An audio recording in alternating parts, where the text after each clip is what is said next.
Depuis presque 1 an et demi, je suis vraiment très très régulièrement sur les réseaux sociaux. Depuis quelques semaines, je vous ai annoncé la création de Média 55 Bellechasse et on a mis en place toute une panoplie d'outils et vraiment je suis ravi de l'écho que ça a reçu, qui est excellent, et je vous ai déjà dit à tous un grand merci et je continuerai très très régulièrement à vous dire merci pour tous vos encouragements et vraiment l'enthousiasme à annoncer la naissance de ce projet. Et dans le cadre de ce projet, il se passe énormément de choses. Alors comme vous le savez, pour ceux qui me suivent, quand je me suis lancé un peu dans cette aventure, au début j'avais véritablement envie d'être un personnage de l'ombre et qui allait aider d'autres acteurs de la résistance, entre guillemets, à s'unir, à unir leurs forces. Donc il y avait unir leurs forces sur les questions liées à la vaccination, au pass vaccinal, à tout ce qui se passait entre guillemets en France et quel impact on pouvait avoir. Et évidemment, comme vous le savez tous, on a eu très très peu d'impact, ou en tout cas un impact confiné, qui est un mot qui est devenu vraiment à la mode. Ensuite, il y avait l'élection présidentielle. Et pareil, finalement, les choses étaient relativement pipées, puisque de toute façon, depuis l'élimination de François Fillon, la droite dite républicaine avait complètement été ratiboisée. Et on voit, d'ailleurs, je crois que le candidat de la droite, dont j'ai oublié le nom, je me rappelle vaguement le visage et je sais qu'il y avait un chien qui avait voté, entre autres, pour lui permettre de sortir des primaires de son parti, n'avait pas fait 5%, ce qui n'est pas du tout étonnant. Pourtant, il y a des millions qui ont été dépensés et qui n'ont eu aucune conséquence sur la vie et le train de vie de cette chère personne. Parce que en fait, il y a vraiment une espèce d'entente, une collusion entre les partis dits républicains, les partis dits acceptables, qui en fait ne le sont plus du tout depuis très longtemps. Et mais tous en France, on avait un espèce d'espoir de pouvoir être remplacé par finalement, puisqu'on avait essayé depuis si longtemps les partis républicains de façon catastrophique, et que le vote dit contestataire, c'était purement pour faire passer des messages, mais il n'y avait pas véritablement d'espoir d'être représenté par les 10 partis. Donc c'était un message que les gens qui votaient ainsi avaient envie de faire passer aux partis de gouvernement. Et donc on s'est retrouvé une nouvelle fois avec Emmanuel Macron, avec un parti Renaissance, tout ça. J'en ai beaucoup parlé. Pourquoi le nom Renaissance? Pourquoi une telle capacité à gagner sans arrêt, à avoir l'air terriblement obséquieux, des résultats très étonnants, des affichages très étonnants sur les chaînes de télé. Enfin, tout ça rappelait les États-Unis, tout ça crée plein de doutes, mais en réalité, ça n'avait pas d'importance, puisque de toute façon, le parti de Marine Le Pen, qui était à nouveau en finale, avec elle comme candidate, allait perdre. Alors une défaite plus honorable, entre guillemets, et de nouveau, au niveau des législatives, une nouvelle défaite, entre guillemets, de tous les partis, puisqu'en fait, ils n'avaient pas réussi à se réunir pour avoir une majorité absolue, ou en tout cas la possibilité d'avoir une majorité dite de renversement d'Emmanuel Macron et de son parti. En fait, cette majorité existe, mais elle n'a jamais lieu.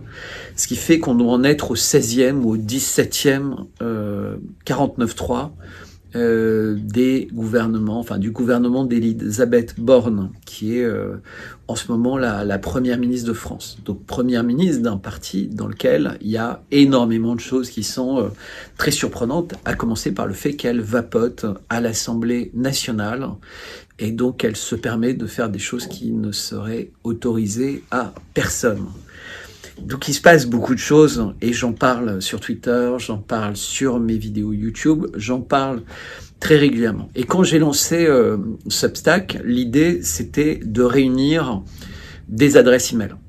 Et je l'ai dit de façon très transparente, j'ai besoin de me rassurer, de me dire que ma voix pourrait continuer à porter si jamais il y a une censure plus forte qu'elle ne l'est sur les réseaux sociaux. Alors déjà, la censure, elle existe parce qu'on s'auto-censure. On fait très attention à ne pas choquer. Je remarque d'ailleurs que les gens qui sont dans dans le vocable officiel gouvernemental, eux ne se préoccupent pas du tout de choquer ou de pas choquer, puisque la justice ne fait preuve d'aucune diligence à leur égard. La justice n'est diligente que pour ceux qui ont soit un humour entre guillemets malvenu, soit qui sont des empêcheurs de tourner en rond. Donc j'ai cité Fillon tout à l'heure, un exemple, mais on peut citer également les démêlés en justice des partis extrêmes en France. Et c'est un peu là où je veux en venir, et puis après je continuerai avec l'évolution de la newsletter. Mais ce que je veux dire, c'est qu'on a des partis finalement qui sont relativement défaillants et qui permettent à Emmanuel Macron de continuer à avoir un espèce de boulevard et une situation qui fait que, à part les gens qui sont dans la complosphère, entre guillemets, mais même eux, à la question « mais qui ferait mieux ?», on est véritablement tous parfaitement embêtés.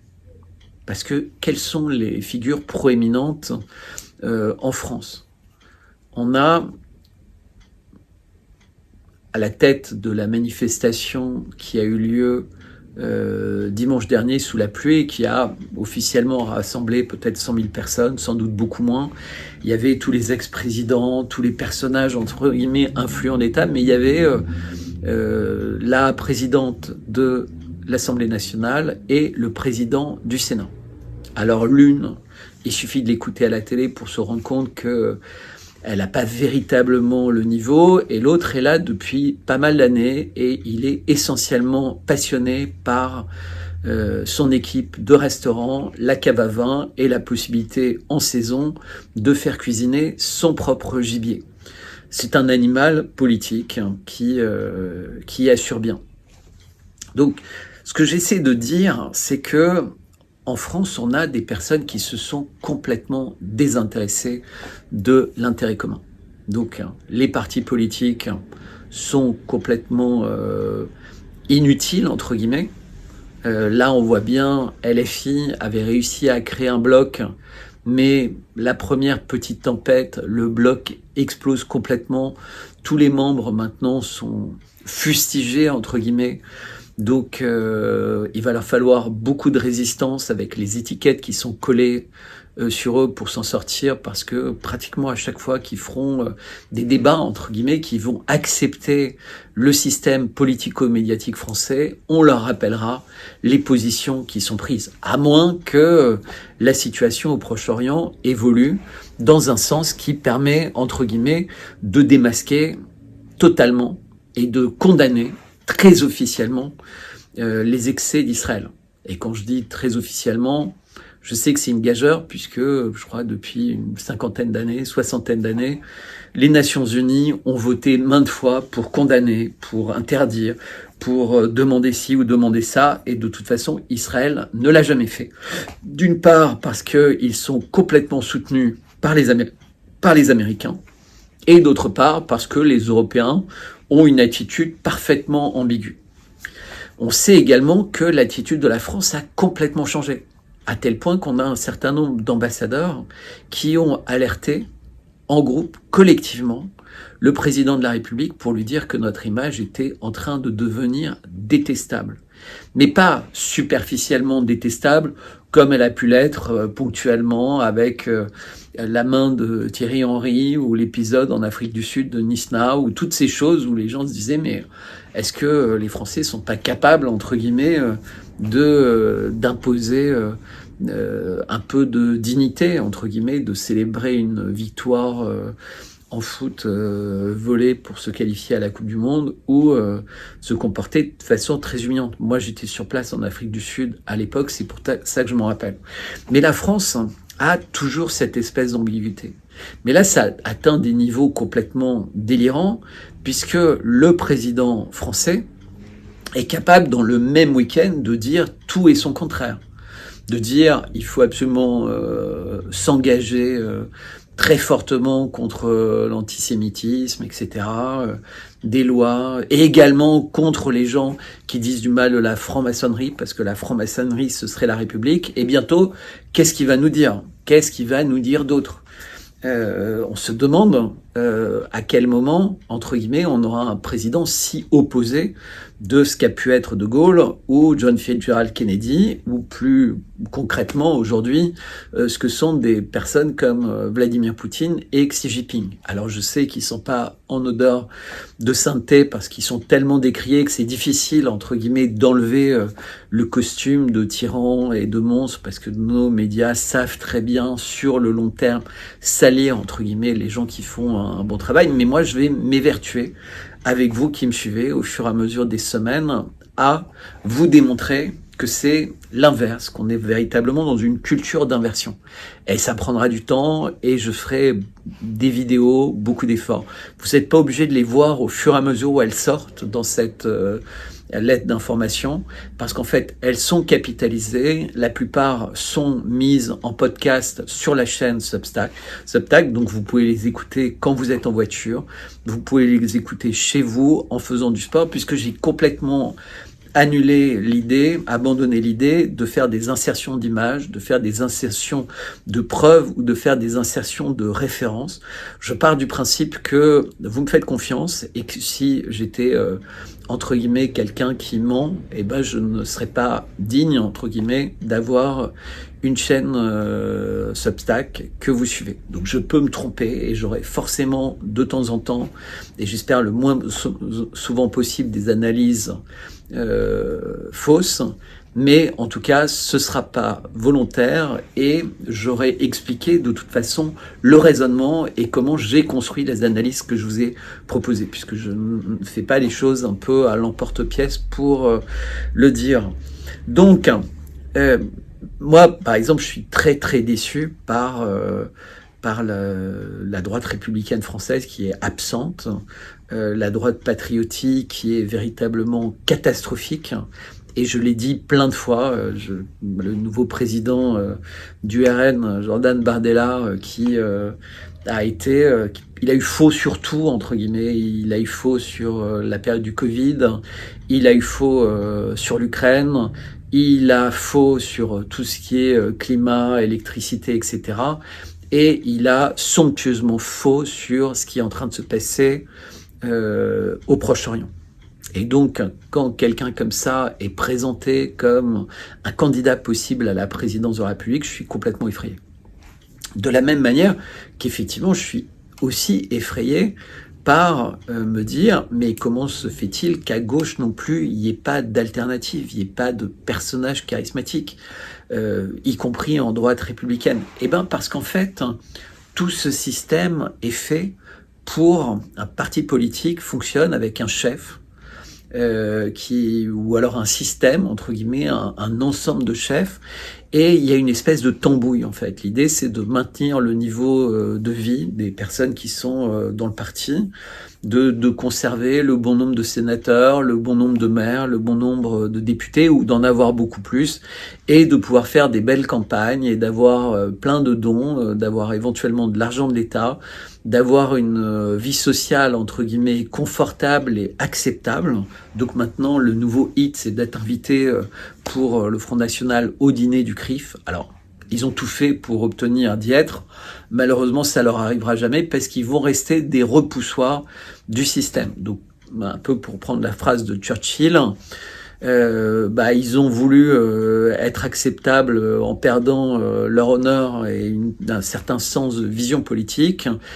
Ils ne seront de toute façon pas acceptables, mais ils auront également perdu leur honneur. Rien du tout. Et donc, ces gens-là font en permanence un boulevard pour le président de la République, qui annonce assez discrètement au fur et à mesure la nécessité de changer la Constitution sur plein d'aspects. Il s'est déjà donné les moyens de le faire avec la loi de programmation militaire qui est votée en juillet dernier, après les émeutes en France, après l'attentat terroriste d'Annecy. Alors tout ça, c'est apparu d'un coup, ça a disparu d'un coup. Alors il paraît qu'il serait en hôpital psychiatrique, sous traitement, peut-être il est déjà libéré, peut-être. En réalité, on n'en sait rien, c'est comme l'incendie de Notre-Dame, c'est comme tout ça, on n'en sait rien. On ne connaît pas le passé du président de la République. On ne sait pas pourquoi il n'y a pas eu de plainte alors que manifestement il avait 14-15 ans quand il a commencé à avoir une relation avec une femme qui avait presque 30 ans de plus que lui, 25 ans de plus que lui. Il approche des 45 ans, 25 ans de plus que lui, ça fait quand même beaucoup. Bref, et puis il y a plein de choses. Je ne veux même pas rentrer dans ces polémiques parce que tout ça c'est complètement fou. Donc ce que je veux dire, c'est que après 6 lettres avec Substack, qu'est-ce que j'ai constaté? Que en réalité, je pensais que ça allait être un outil intéressant pour les personnes qui n'ont pas le temps d'aller sur Twitter, qui n'ont pas forcément le temps d'aller sur YouTube pour regarder les contenus que je proposais. Et en fait, je me suis trompé. D'une part, vous connaissez leur existence. Il y a moyen d'avoir des liens sur Substack. Donc, c'est uniquement, effectivement, une toute petite partie de ce que j'ai envie de vous proposer à terme. C'est-à-dire qu'effectivement, la lettre d'information continuera à vous dire, voilà un peu, vous n'avez pas forcément pu suivre tous les tweets que j'avais fait, voilà une sélection de tweets importants qui vous permettent de savoir un peu la manière avec laquelle j'ai analysé en temps réel les choses. Il y a les vidéos plus ou moins longues. Donc ça, c'est en ce moment, il va y avoir pas mal de vidéos qui vont sortir parce que je travaille avec des gens qui font partie des Gilets jaunes constituants, mais j'ai également d'autres projets avec d'autres personnes, des personnes du monde politique, des personnes du monde de l'agriculture, des personnes du monde de l'analyse politique ou l'analyse économique, mais des personnes aussi qui sont des mères de famille, qui sont des personnes à la retraite, etc. Donc je vais continuer à faire ce que j'avais fait avec Théa, par exemple, les impertinences. On va recommencer vraisemblablement dans quelques jours ou quelques semaines avec Vincent Lemaquis à faire nos émissions Amicalement Vôtres, avec Valérie à parler d'écologie, avec le Martiki de Dralincourt qui a une chaîne et des actualités intéressantes. On va voir comment on va pouvoir organiser des synergies. Bref, avec tout ce petit monde, on va continuer à travailler. Mais surtout, ce que je vais faire et que j'apprécie beaucoup, c'est que je vais écrire de longs articles.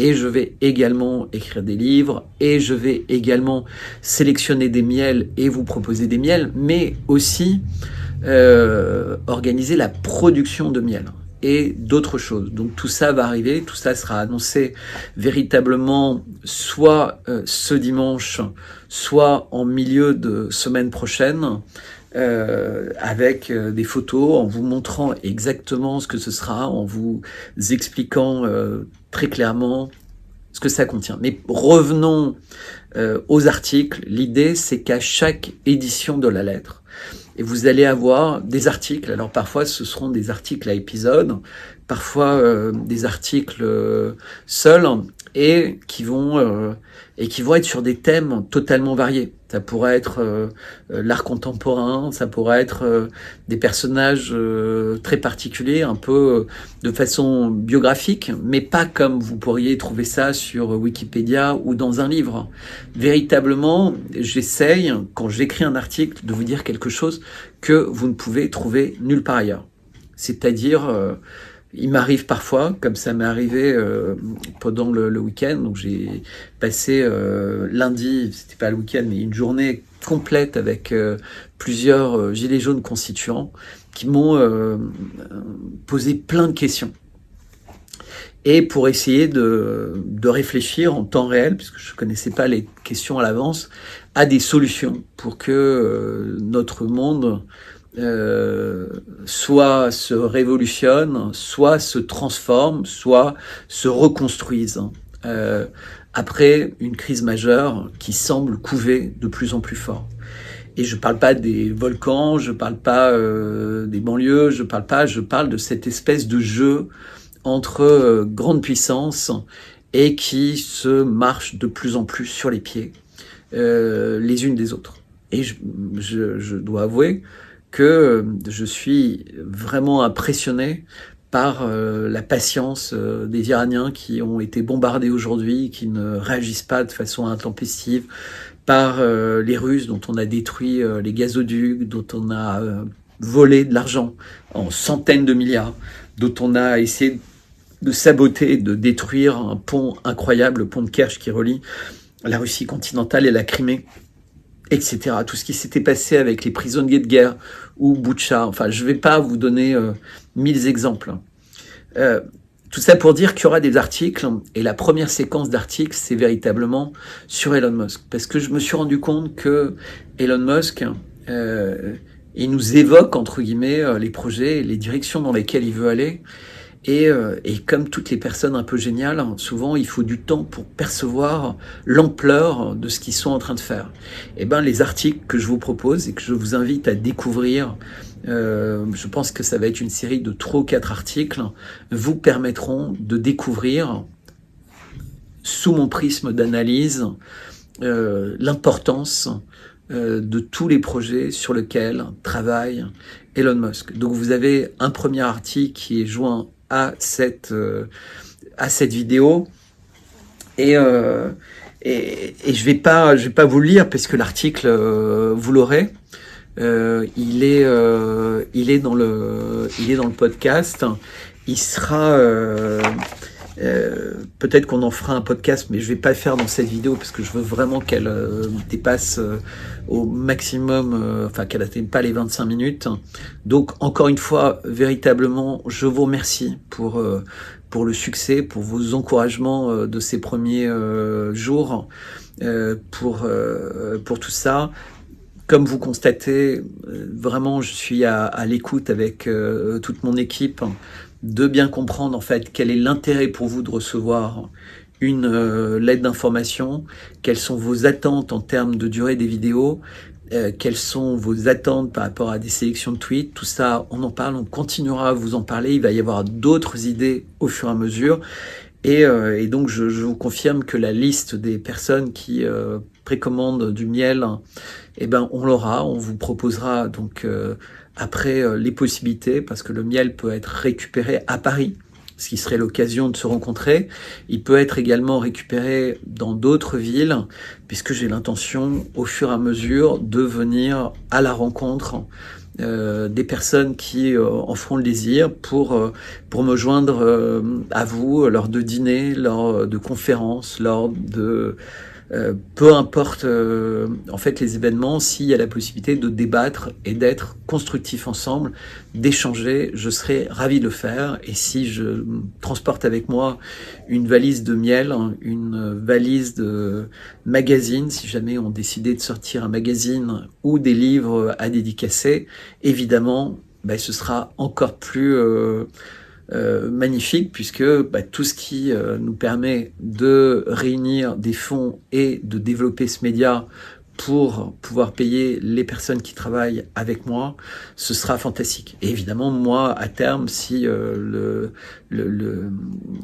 ça se développe, je serai ravi de pouvoir aussi me rémunérer. Donc, encore une fois, un grand merci.